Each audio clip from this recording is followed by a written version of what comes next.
والعاقبة للمتقين ولا عدوان إلا على الظالمين أشهد أن لا إله إلا الله وحده لا شريك له وأشهد أن محمدا عبده ورسوله اللهم صل وسلم على سيدنا محمد وعلى آله وصحبه وبارك وسلم أما بعد. Yang saya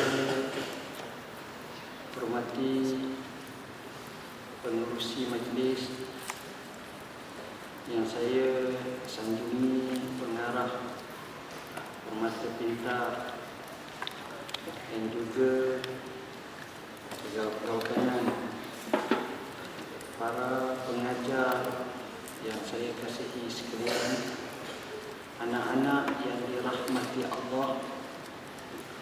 Semoga sama-sama kita mendapat kelebihan di sisi Allah Subhanahu wa taala. Alhamdulillah, pada malam ni kita nak sambut Maulidur Rasul sallallahu alaihi wasallam. Jadi saya terpaksa adjust sikit sebab tadi ceramah pada Profesor orang kedua di Surau An-Nur. Ini kepada remaja-remaja, anak-anak sekalian. Dan saya sebenarnya bila nak ceramah pada anak-anak ni mikir panjang. Bagi saya lebih susah daripada nak ceramah ke orang tua. Orang tua mudah. Baik, saya akan cuba nak ceramah Nabi Rasul sallallahu alaihi wasallam ini. Pertama, sebenarnya saya tak payah ceramah banyak sebab saya banyak buat buku. Jadi ada buku, beli baca je. Tapi kalau kecil saya payah juga. Itu dia. Saya nak ambil satu sudut yang patut kita kena faham, iaitu apa dia istimewanya Rasulullah sallallahu alaihi wasallam. Kalau kita tengok betul-betul, istimewanya Nabi kita ni amat banyak. Dia bukan maknanya seorang yang perfect saja, orang yang baik, cakap lembut. Bukan gitu saja. Dia ini manusia pilihan Allah yang terunggul dan teragung. Hebat. Sebab itu John Adair berkata, tak pernah berlaku dalam sejarah kemanusiaan orang seperti Muhammad sallallahu alaihi wasallam. Doug Bernard Shaw dalam bukunya Genuine Islam menyebut Muhammad adalah manusia yang teragung pernah dilahirkan, yang telah menyusun atur kemanusiaan dari segi kepimpinannya, kesatuan agamanya, sosialnya, dan menggerakkan pembaharuan kemanusiaan. Dari diuji panjang tentang Nabi sallallahu alaihi wasallam. Jadi apa yang saya sebut, Nabi ini memang hebat. Salah satu sifat Nabi namanya fatanah. Fatanah ni maknanya cerdik. Cerdik ni, dia bukan semata-mata kita kata cerdik ni berdasarkan keputusan biasa cerdik.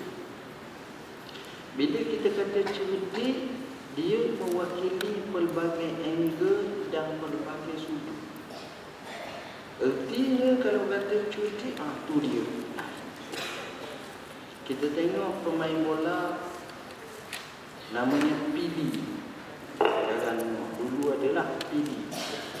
Dia bijak main bola.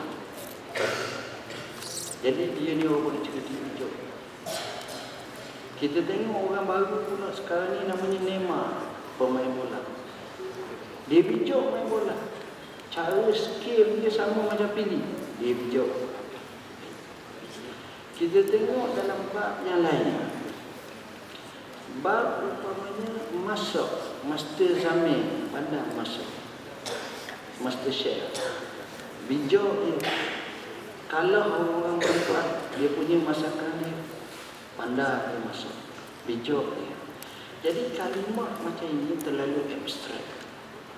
Cumanya Nabi kita ni bijak dia sehingga ukuran biasa tak dapat nak jangkau. Apa makna? Maknanya dia boleh baca in future dan tepatan bacaan tu sehingga orang lain lemah. Contoh, bayangkan Nabi dia kata, "Idza waqa'a az-zubabu fi ina'i ahadikum falyaghmishu summa yanzihhu falyatrahu fa inna fi ahadi janahai da wa fil akhar dawa." Hadis sahih. Kalau lalat masuk dalam minuman awak, selam lalat tu, tapi jangan lama, lemah dia sekejap. Angkat balik buang. Kerana pada lalat tu, satu sayapnya ada racun, satu ada penawar. Nabi sebut macam tu. Bila Nabi sebut macam tu, kita duk baca zaman dulu bahawa lalat ni pembawa bakteria, virus, bahaya. Jadi jangan main lalat ni. Kalau air masuk lalat tu, buang je. Begitu kajian saintifik. Almarhum Syed Hawa dalam bukunya Ar-Rasul telah menyebut tahun 1950-an didapati kata-kata Nabi betul semua.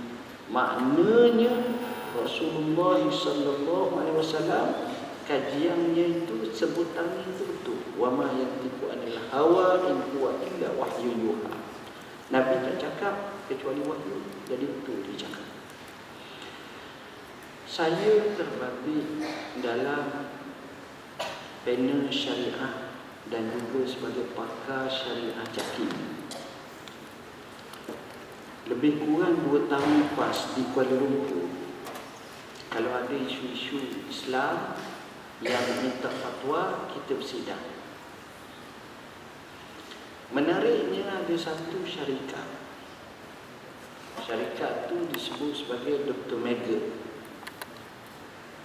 Syarikat ini terletak di Gombak. Saya pun tak ingat nak ambil alamat apa-apa, tapi dia mari nak bentang. Tajuk yang dia nak bentangkan ialah satu rawatan alternatif yang cukup pelik. Iaitu dia proses lalat. Daripada lalat ini, dia bertelur, nin dan lava dia yang kecil. Ada sejenis lalat namanya Lulusiana. Comel nama macam perempuan comel. Lalat ni, bila dah dia bertelur ni, dia keluar lava macam ulat kecil. Ulat ni, dia akan letak dalam picagari masa telur tu. Kemudian bila dah berulat, maka dia beri makan daripada limpa dan hati lembu. Dan lalat ulat ini akan dibawa, siapa dia nak beli ulat, terutamanya orang sakit kecil mani. Kalau kaki dia kena luka macam son, kita kata bekak, bukan bekak lah, siapa tak ada kulit lah, jadi menanam ni, dia akan guna lalat tu. Harga lalat tu RM1 seekor. Jadi ulat dia letak biasanya RM1,000 ke RM2,000 letak. Dan ulat tu mula-mula sekali besarnya adalah seperti begah hancur kecil.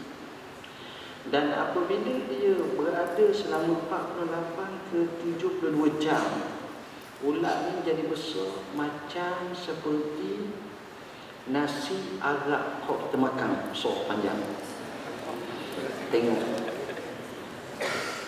Dan daripada itu katanya dengan izin Allah semua. Saya nak katakan bahawa Nabi sebut 1400 tahun dulu. Dapatan kajian dibuat. Betul sungguh Nabi sebut. Pelik. Sehingga kalau kita tengok kenyataan Rasulullah SAW ini, dia pelik. Itu dari segi saintifik, dari segi perubatan. Ada seorang Yahudi, hadis Sahih Muslim. Seorang Yahudi ini datang. Dia kata apa kat Rasul kita? Yahudi ni masa tu kafir lah, bukan Islam. Dia kata, hai Muhammad, aku nak tanyamu. Nabi jawab, kalau aku bagi tahu kepada kamu, kamu nak Islam ke? Dia terus kata, aku nak tanyamu. Nabi jawab lagi, kalau aku bagi tahu kat kamu, kamu nak Islam ke? Dia tanya lagi. Bila dia tanya lagi, akhirnya dia tanya satu soalan. Dia tanya 3 soalan, saya nak sebut satu yang dia kena beri. Soalan dia, macam mana kita nak kenal anak dalam perut mak, lelaki atau perempuan? Anak dalam perut mak, lelaki atau perempuan? Dia tak ada scanning, dia tak ada apa ni X-ray. Ini anak dalam perut mak. Tanya ni 1400 tahun lepas. 1400 tahun lepas, Amerika tu tak. Eropah tu tak tahu kala. Dia majunya 300 tahun baru ni, bila berlaku revolusi perindustrian. Masa tu baru Amerika yang dibuka oleh Amerigo Vespucci. Masa tu baru orang Amerika dulu apa Red India, sebab kulit hitam yang jenis macam tu. Macam orang India merah campur dalam keadaan macam tu. Maknanya soalan ni ditanya Nabi 1400 tahun. Apa Nabi jawab? Iza ala ma'u rajuli ma'al mar'ati fahuwa zakar. Kalau air lelaki mengatasi air perempuan, anak tu lelaki. Macam mana pula main atas bawah ni? Kalau kita baca dalam sejarah, dalam sains, bila mana sperm lelaki dan perempuan, ovum, dia bercantum, dia ada satu istilah namanya XXXY. XXXY ni 23 campur 23 kromosom menjadikan dia sebanyak 46. Kalau XX mengatasi XY, anak tu lelaki. Tapi masa tu orang putih mana ada XYZ, tak ada. Tapi Nabi guna bahasa macam itu yang menyebabkan si Yahudi ni percaya. Dan betul. Ini kita kata betapa pemikiran, ucapan, kenyataan ilmu Nabi itu merentasi zaman begitu jauh. Siapa pernah fikir macam ni? Orang tak fikir. Tapi Nabi dia boleh cakap macam itu. Sebab itu saya kata dia ni memang orang bijak. Tuan-tuan tahu Rasulullah SAW bijak. Andaian akan datang, kita tak tahu. Ni dalam gambar-gambar ni, kita tak tahu nasib masing-masing. Saya dengan kawan saya seorang Ustaz Zainafi tu. Oh, Ustaz Zainafi tu bijak. Saya tak bijak dulu. Sekarang pun tak bijak juga. Dia orang bijak. Tengok. Kita tak tahu nasib masing-masing. Siapa tahu nasib begini-begini? Siapa boleh jangka 10 tahun akan datang pun? Siapa akan jangka 20 tahun akan datang pun? Tak tahu. Maknanya isu in future kita tak tahu. Bolehlah buat ramalan. Kadang-kadang ramalan tu ramal je lah. Betul. Banyak dah betul. Tapi Nabi, tuan-tuan, dia duduk dengan sahabat dia sebagai contoh. Nabi kata apa dalam riwayat Ahmad bin Hanbal? La tuftahunnal Qustantiniyatu fala ni'mal amir wa amiruha wa la ni'mal jaish zalikal jaish. Kota Konstantinopel akan pasti dibuka. Sebaik-baik pemimpin yang membukanya dan sebaik-baik tentera-tentera yang membukanya. Nabi cakap 1400 tahun dulu. Dalam suasana Madinah ni kecil sangat. Kota Madinah ni adik-adik, saya pernah belajar sana. Zaman dulu orang tak ramai. Orang tak macam sekarang. Dulu orang sikit. Bayangkan, tak kala tentera Quraisy dalam perang Ahzab tahun 5 Hijrah nak pergi kepung, yang jaganya lebih kurang 3,000 orang je. Orang Islam. Maknanya tak ramai, campur pula dengan perempuan separuh, campur pula dengan anak-anak separuh. Maknanya sekitar ada 15,000 ke 20,000, itu banyak. Nabi cakap, Nabi tuding kepada Rom. Masa itu Rom dan Persia adalah empire dunia. Tamadunnya Byzantine dan juga tamadun Persia 1000 tahun. Rakyatnya jutaan. Tiba-tiba terdetik dalam kata Nabi, kota Konstantinopel akan dibuka. Kota Konstantin adalah ibu negeri kepada Rom. Salah satunya. Kota Konstantin sekarang ni, kota Konstantin ini terletak di Turki sekarang. Turki satu-satunya negeri yang ada 2 benua, Asia dan juga Eropah. Jadi kota Konstantinopel itu boleh dibuka. Nabi cakap. Macam mana tuan-tuan? Nabi cakap dalam bentuk, kalau kita baca dia punya kelemahan ataupun dalam keadaan yang begitu naif, mana mungkin boleh buat macam tu? Tuan-tuan, apa yang berlaku? Sahabat menggalas jawatan itu untuk dilaksanakan. Abu Ayyub Al-Ansari yang Nabi datang rumah dia masa hijrah tu, pergi buka tak dapat, mati tepi tu. Sekarang kubur dia dekat dengan Istanbul. Mari sahabat lain tak dapat, mari tabi'in tak dapat. Zaman Khulafaur Rasyidin bermula daripada 11 hijrah sampai kepada 39 hijrah tak dapat. Zaman Umayyah daripada tahun 39 ataupun 40 hijrah sampai kepada tahun 132 hijrah tak dapat. Zaman kerajaan Abbasiyah daripada tahun 132 hijrah sampai 656 hijrah tak dapat. Zaman kerajaan Boyah tak dapat. Zaman kerajaan Saljuk tak dapat. Dapatnya zaman siapa? Zaman kerajaan Utsmaniyah. Yang bukanya pula seorang budak yang usianya 21 tahun. Namanya Sultan Muhammad bin Murad yang kedua. Sultan Muhammad digelar Sultan Muhammad Al-Fatih. Kepala otak dia selepas dia ambil jawatan daripada abahnya, dia berfikir macam mana nak merealisasikan hadis Nabi itu.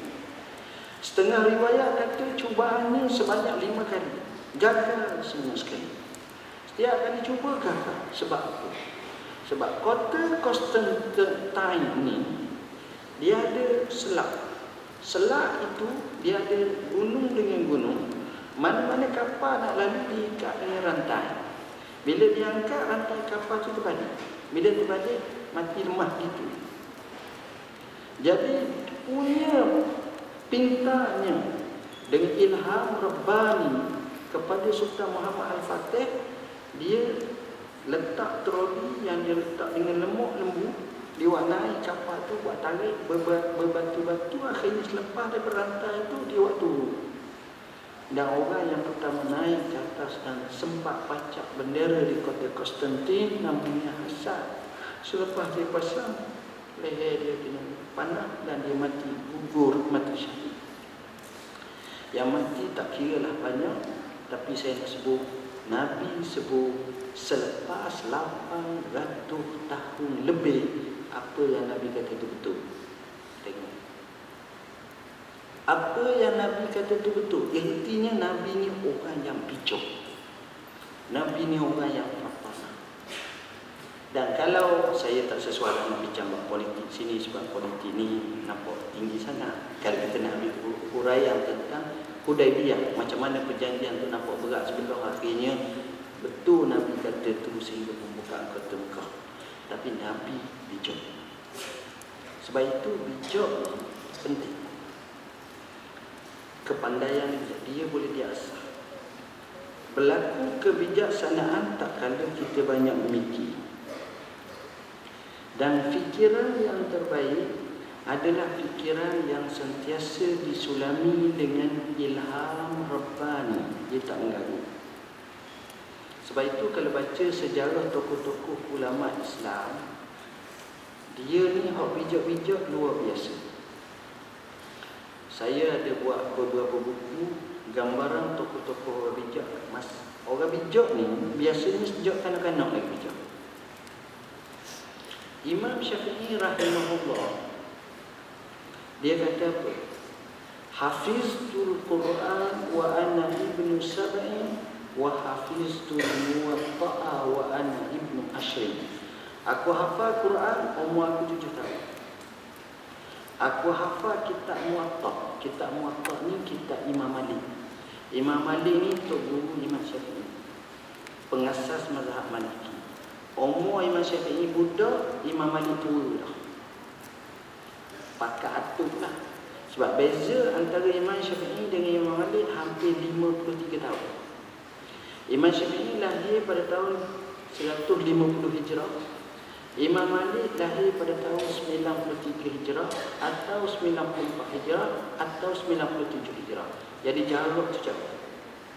Kitab Muwatta Imam Malik ni, dia mengandungi 1723 hadis. Sama ada mausul atau mursal atau riwayat daripada Sa'id ibn al-Musayyib. Jadinya Imam Syafi'i boleh menghafal A to Z semua sekali kitab tersebut. Imam Syafi'i masa mula-mula dia duduk, dia ni suka menghafaz dan deklamasi syair. Di negeri Arab Mekah tu ada satu kabilah di mana bahasa Arabnya pure, namanya kabilah Bani Uzai. Imam Syafi'i boleh menghafal semuanya itu beratus-ratus, beribu-ribu, ada setengah kata sampai 15,000 bait syair. Dia ingat, duduk. Ini luar biasa. Orang zaman dulu, bila orang tu dia ingat, inilah kehebatan yang kita kata amat-amat luar biasa. Imam Syafi'i rahimahullah ta'ala, selepas daripada itu dia belajar ilmu. Ada seorang tu kata, sayang budak ni, kalau bijak belajarlah agama, belajarlah ilmu lain. Dia pun belajar fiqh. Umur 15 tahun boleh beri fatwa. Ini luar biasa. Orang bijak sangat, tapi dia tak mengerti setakat tu. Dia baca kuat. Dia bukan baca kuat, dia ingat kuat. Dia dengar, dia boleh tahu. Imam Syafi'i ni, otak dia dengar, dia bijak. Orang bijak ni lain, dia tengok. Dia ada ilmu yang pelik-pelik dia belajar macam-macam. Salah satu ilmu yang dia belajar di negeri Yaman, dia ada 8 kali musafir jauh. Ke Madinah, ke Baghdad, ke Mesir, ke Yaman 8 kali. Sehingga kali terakhir tahun 199 Hijrah sampai 204 dia berada di Mesir, dia mati situ. Imam Syafi'i rahmatullahi alaihi, kerana dia bijak sangat ni, sehingga orang tanya, semua dia boleh jawab dengan mudah. Kalau dia jawab, Allah kata, Nabi kata, Abu Bakar kata, atau Umar kata, aku pendapat A. Maknanya dia ni amat-amat bijak. Bila amat-amat bijak ni, luar biasa. Zaman tu masing-masing pakai bijak semua. Orang ni bijak, orang tu bijak, orang ni bijak. Sekarang pakai bijak semua. Orang bijak. Ayah. Tuan-tuan tahu cerita dia. Bila dia dah belajar di Madinah, Mekah ni alim sangat, tu guru dia kata kena pergi sambung dengan Imam Malik. Dia pun pergilah ke bertemu Imam Malik. Masa tu mungkin usia dia kurang 15, kurang 20 tahun. Budak sangat lagi. Sampai ke Imam Malik. Imam Malik ni jenis orang bekek, orang takut, karam. Kalau nak masuk rumah dia, khadam dia je datang. Ada apa? Khadam dia pun back candle. Jadi orang takut. Imam Syafi'i kata, jalastu bainal hadi wal mahdi wal rasyid. Aku pernah hadir dalam majlis Khalifah Harun al-Rashid, Khalifah Mahdi, Khalifah Hadi. Wallahi aku tak rasa takut lebih daripada aku gerung dalam majlis Imam Malik. Itu backing dia, backing Imam Malik. Dan Imam Malik ni jenis orang yang pakar smart. Dia tak macam saya selekeh, dia pakar smart. Cara Imam Malik. Jadi bila Imam Syafi'i datang, malam rumah dia, mula-mula sampai sebab nak belajar, nak hantar surat Gubernur di Mekah, Datuk Guru. Bila sampai tu, pengawal dia, khadam kepada Imam Malik kata, nak apa? Kata dia nak hantar surat. Esok lalu ada ramai. Imam Syafi'i wakil dia kata, ini surat penting daripada Gubernur Mekah dan juga daripada ulama besar Mekah. Bila dengar macam itu, barulah kawan ni bagi tahu Imam Malik. Imam Malik keluar, Imam Syafi'i pun bagi surat. Masih kecil masa tu. Dia pun buka surat, dia baca. Imam Malik kata apa? Besok awak datang ke majlis saya, awak belajar dengan murid kanan saya. Dia akan bacakan hadis kepada awak berdasarkan kitab saya Muwatta. Terima kasih. Itu orang backing dah cakap banyak. Serius. Jadi Imam Syafi'i jawab, Tok Guru, kitab Muwatta Tok Guru tu saya hafal tu. Macam adik-adik mari belajar sini, tahu semua dah cikgu. Keju cikgu. Biar betul. Biar betul. Tahu semua. Allah. Imam Malik pun kata, betul ke hang tahu semua? Dia kata betul. Tolong baca. Maka Imam Syafi'i pun baca satu persatu. Allah. Ingat tu tak jatuh walaupun satu huruf. Imam Malik seorang kata, dulu, kini dan selama ni aku mengajar tak ada macam ni. Ni manusia aku, ingat. Berubah Imam Syafi'i, Imam Malik. Akhirnya Imam Malik kata apa kepada Imam Syafi'i? Ni nasihat seorang tok guru pada anak murid.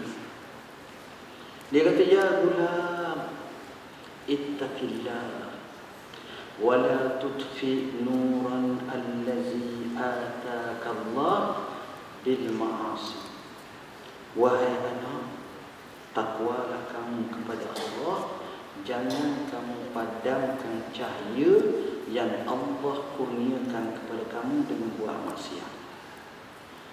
Tengok, orang pandai ramai, tapi orang boleh jaga maksiat daripada maksiat tak ramai. Orang pandai ramai, tapi orang yang tidak kufur kepada Tuhan tak ramai.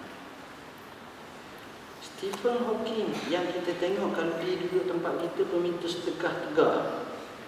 Stephen Hawking yang kita tengok dalam kursi roda tu, tak nak cakap tu, dia bicara pakar fizik yang terkemuka.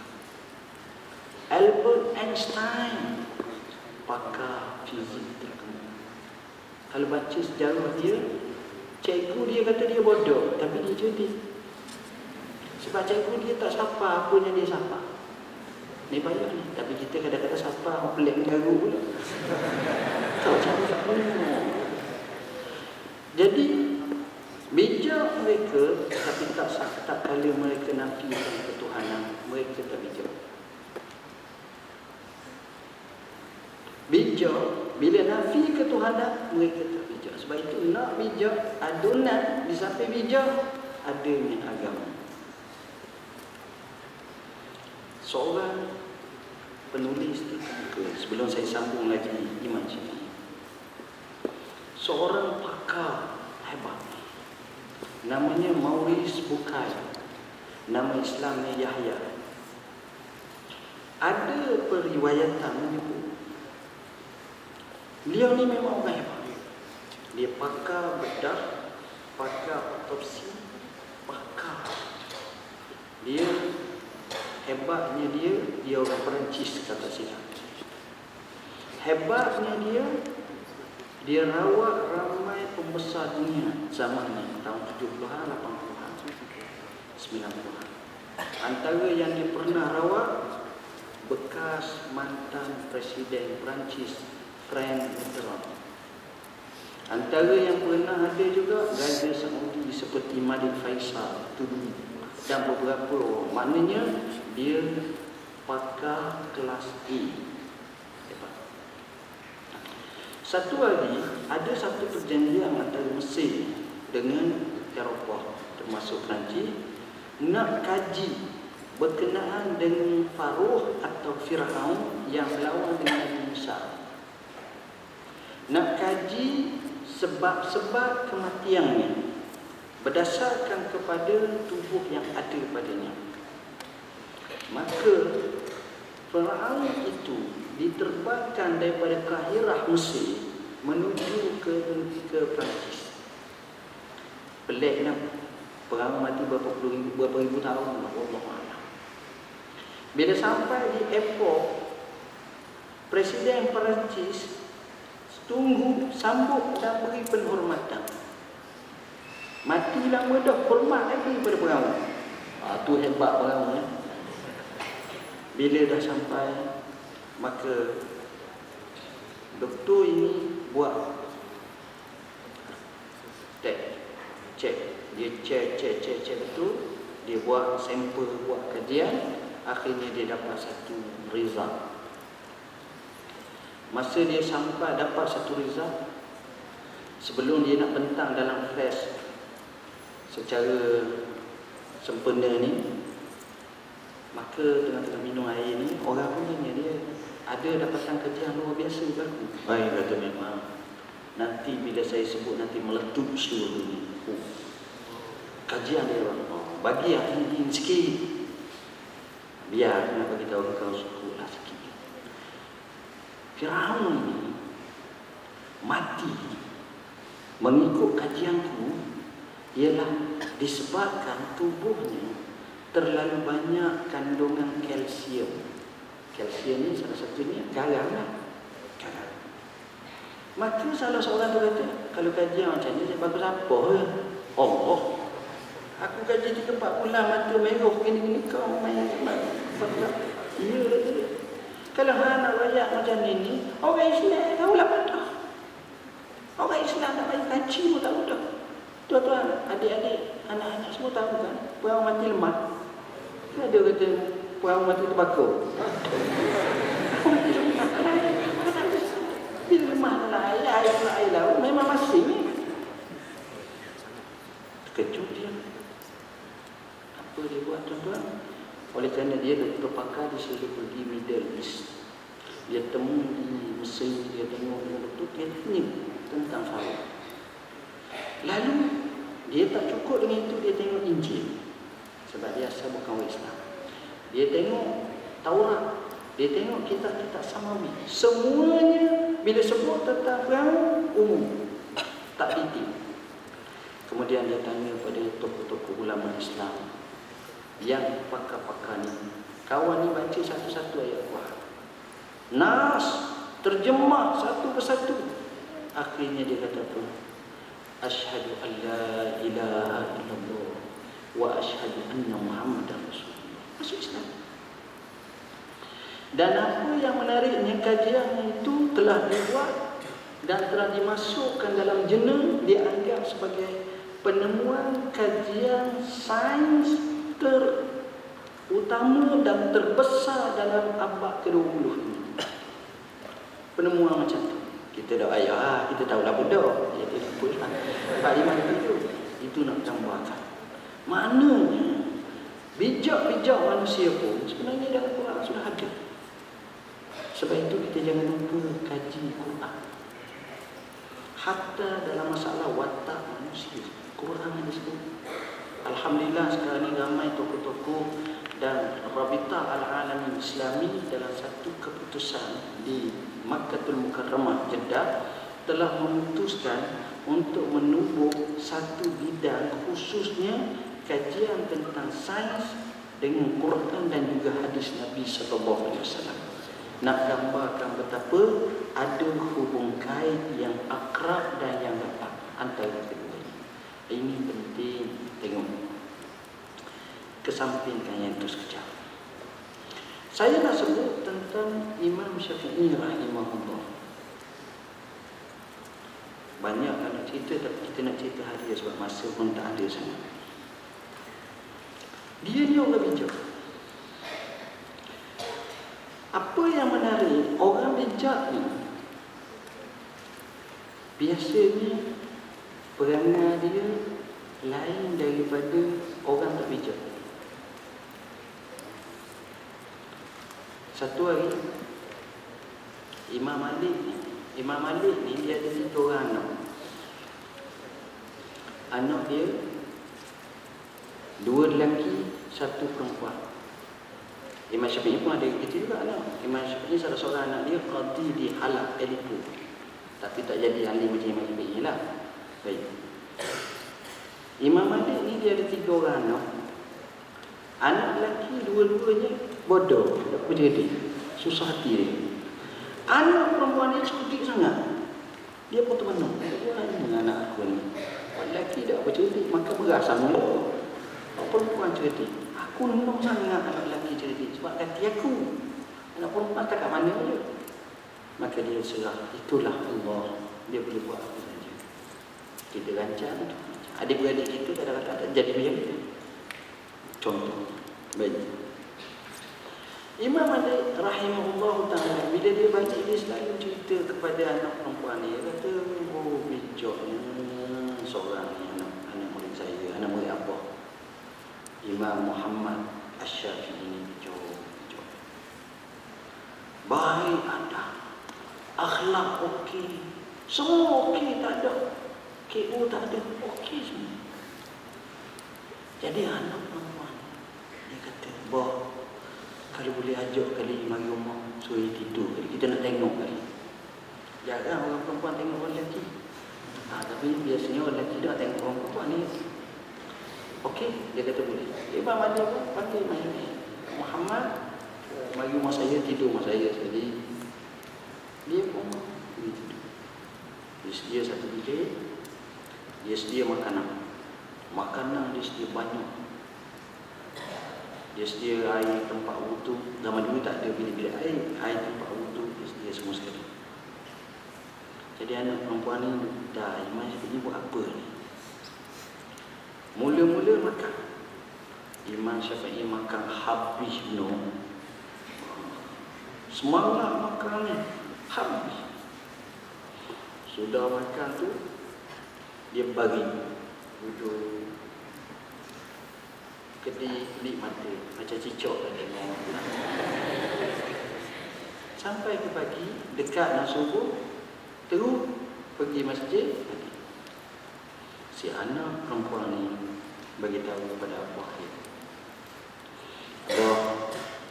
abah silap pilih orang.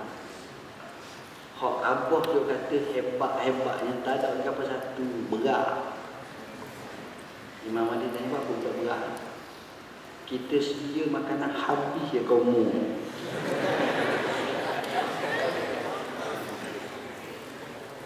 Sebab itu adik-adik saya nak pesan, kalau jadi orang besar akan datang, kalau datang dalam majlis orang besar, jangan makan dengan orang besar. Sebab kena makan sikit-sikit. Saya bukan mazhab tu, jadi saya pilih makan kat orang lain.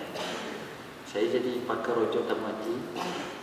Ada makan tu dia jamu udang sop-sop ni. Kata sop-sop ni depan orang sop-sop saja. Susah tu. Dia makan sikit. Kita udang dalam sop. Jadi kita pun bismillah. Buat dia je lah. Jadi, baik kita kalau makan, elakkan makan daripada orang besar. Makan orang besar. Baik. Jadi Imam Malik ni tanya anak dia, wahai anakku, yang keempat dia makan banyak kata dia. Tak ada sifat wangi, sifat makan lagi. Dah lah makan banyak, duduk tidurnya ibadat dah. Tengok mayang dah. Supaya sunat lah, bukan mayang wajib. Lepas tu air wuduk tu ada orang dia tak guna. Apa benda tu? Orang ni apa hebat? Imam Malik pun panggil Imam Syafi'i lagi. Tunggu nak tanya Mak 3 soalan. Biarlah soalan ni dah logik pun saja nak tanya. Bukan nak marah, nak tanya ni. Soalan pertama, kenapa Mak bila mari rumah Tunggu makan banyak sangat? Mana ada orang tanya itu? Mak tak ikut orang dah kita cakap dia. Lain lah kalau kita pergi ambil pula pergi cedok dalam kriuk kuali tu. Ya dah betul. Kenapa makan banyak sampai tak habis semua? Tak ada sifat-sifat tinggal separuh. Lagi yang kedua, Mak, lepas makan dia duduk mata tu macam cicak kuping tu. Apa? Tak ada. Ni saya tambah lah ya. Tak ada sesuatu macam mana. Ada mayang lah, sepatah mayang malam dia mulai tunjuk orang ini nampak dah ada wanita tu lagi nampak. Baru dia nak teka orang. Yang ketiga air tu. Wuduk apa tak ambil air semayang? Ambil tu. Jawab Imam Syafi'i sejujurnya. Sebab dia bukan hipokrit. Orang macam ni orang yang memang orang baik. Imam Syafi'i kata apa? Tok Guru, untuk pengetahuan Tok Guru, saya sudah hampir 16 tahun tak pernah makan kenyang. Sebab bila kali saya nak makan, saya bimbang kokok, saya makanan saya makan ni syubhah. Bukan haram. Kalau haram tu memang itu jauh dah. Syubhah. Tapi bila mana saya datang rumah Tok Guru, saya yakin Tok Guru hartanya, sumbernya halal betul-betul. Jadi saya ambil kesempatan untuk makan sebanyak mungkin sebab saya fiqah dengan Tok Guru. Saya percaya betul. Bila orang percaya dulu, terusnya senyum. Satu. Keduanya, saya nak bagi tahu kenapa saya duduk termenung, mata berkelip-kelip begitu tak semayang sunat. Sebab masa saya duduk tu, saya baring tu, saya terfikir satu hadis Nabi di mana Nabi pernah satu hari dia berjalan di kota Madinah ni, daerah-daerah ni, dia tengok seorang budak kecil, anak yatim, main anak burung, seekor burung. Anak burung dia satu hari tu mati. Dia menangis. Jadi Nabi pergi kat dia, Nabi gosok kepala dia, Nabi panggil dia, "Ya Aba Umair, ma fa'alan lughai." Berapa patah Nabi sebut? "Ya Aba Umair, ma fa'alan lughai." Wahai Aba Umair, apa terjadi pada burung kamu tu? Burung kecil dia. Ini Nabi gosok kepala. Daripada kenyataan Nabi ini, saya boleh mengeluarkan hukum 60 hukum fiqh. Ada kata 100 hukum fiqh. Dan masalah keluar hukum kajian ini menunjukkan memberi manfaat dan maslahah kepada ummah keseluruhannya. Kalau saya sembahyang sunat untuk hak saya saja. Jadi mana sebab itu kita kata belajar lebih baik daripada sembahyang sunat. Tapi buat dua-dua lagi baik. Ini kalau tak ada masa lah. Betul lah macam ni. Maknanya betapa bijaknya Imam Syafi'i. Imam Malik kata, kalau kita memang betul lah. Orang ni ngaji hukum, kaji hukum, macam mana nak menemukan satu jawapan yang tuntas, nak selesai masalah. Jadi kita isu kalimah Allah, tak selesai-selesai. Saya buat buku Jakim ada tu, tengok tu. Ini masalah. Yang ketiga, kenapa tak ambil wuduk air semayang? Kata dia tu, macam mana saya nak ambil air semayang? Saya tak batal air semayang. Air semayang saya ada, nak ambil air semayang apa? Kita ada air semayang, ambil air semayang apa ada dah. Kecuali tajdid wudu bila lama itu soal lain lah. Tengok. Dan Imam Syafi'i ni, masa dia duduk di kota Mesir, walaupun dia guru besar, dia belajar dengan seorang perempuan namanya Sayyidah Nafisah radhiyallahu anha, keturunan Rasulullah SAW. Dia belajar ni di belakang sitar, belakang kaki. Dan bila dia mati, Sayyidah Nafisah, mayat Imam Syafi'i ini dibawa ke kubur. On the way nak bawa kubur tu, Sayyidah Nafisah tahan. Dia duduk tepi rumah dia tahan. Dia akan masukkan mayat jenazah Imam Syafi'i ke dalam rumah. Biasa mayat orang kalau dia dah tahan dah. Jadi dia masukkan, dia seorang sembahyang untuk anak murid dia Imam Syafi'i. Kemudian bila orang tanya apa istimewanya Imam Syafi'i, Sayyidah Nafisah apa? Antara keistimewaan Imam Syafi'i, dia sentiasa mengekali wudu. Maknanya kalau batal wudu, dia ambil wudu. Kita batal, biarkan. Dah biasa macam tu. Itu Imam Syafi'i rahimahullah. Jadi sebab itu Imam Malik kata memang bijak Imam Syafi'i. Ini bijak, gifted orang bijak. Dan hebatnya Imam Syafi'i, dia pernah pergi ke Yaman. Saya janji dengan pengaruh nak pergi pukul 10. Ni 10 minit dah. Boleh belajar sikit 5 minit lagi dah. Bila kita janji ni, kita kena minta izin, bahaya. Baik, tuan-tuan dan puan-puan yang dirahmati Allah, Imam Syafi'i antara ilmu macam ni jarang kita ada sekarang. Apa dia ilmu? Namanya ilmu firasat. Firasat ni bukan fortune teller. Fortune teller tu mengaruh. Tak betul. Ilmu firasat ni dia tengok orang dia tahu. Jadi kalau pergi kat dia tu, jenis-jenis tak membayar subuh, malu. Mu tak membayar subuh kan tadi. Betul subuh. Imam Syafi'i ni dia bijak. Dia belajar di Yaman. Ilmu firasat ni 2 tahun. Handal dia. Dia tengok orang dia tahu. Pada satu hari, dia dengan cikgu dia, Imam Muhammad ibn Al-Hasan Al-Syaibani, murid kepada Imam Abu Hanifah. Imam Syafi'i tak sempat dengan Imam Abu Hanifah sebab tarikh Imam Syafi'i mati, lahir, Imam Abu Hanifah baru mati. Maknanya tahun yang sama.